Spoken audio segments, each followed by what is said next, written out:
നിങ്ങൾ പ്രാർത്ഥിക്കുന്നവരാണോ? ഇങ്ങനെ പ്രാർത്ഥിക്കുക. എങ്ങനെ പ്രാർത്ഥിക്കണം? റോമർക്ക് എഴുതിയ ലേഖനം 16-ാം അധ്യായത്തിൻ്റെ 20-ാം വാക്യം പറയും പോലെ, സമാധാനത്തിൻ്റെ ദൈവമോ വേഗത്തിൽ സാത്താനെ നിങ്ങളുടെ കാൽ കീഴെ ചതച്ചു കളയും. നമ്മുടെ കർത്താവ് യേശു ക്രിസ്തുവിൻ്റെ കൃപ നിങ്ങളോടുകൂടി ഇരിക്കുമാറാകട്ടെ. ലൂക്കോസിന്റെ സുവിശേഷം 8-ാം അധ്യായം 31-ാമത്തെ വാക്യം എങ്ങനെയാണ് പറയുന്നത്?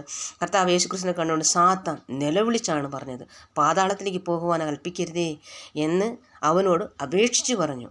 നെക്സ്റ്റ് അടുത്ത വാക്യം, ന്യായാധിപന്മാരുടെ പുസ്തകം അല്ലെങ്കിൽ ജഡ്ജിൻ്റെ പുസ്തകം 15-ാം അധ്യായത്തിൻ്റെ 14-ാമത്തെ വാക്യം ഒന്ന് നോക്കിക്കേ. ശിംശോൻ ലേഹിയിലെത്തിയപ്പോൾ എന്താ സംഭവിച്ചത്? ശിംശോൻ ലേഹിയിലെത്തിയപ്പോൾ ഫെലിസ്ത്യർ അവനെ കണ്ടിട്ട് ആർത്തു. അപ്പോൾ യഹോവയുടെ ആത്മാവ് ശിംശോൻ്റെ മേൽ വന്നു.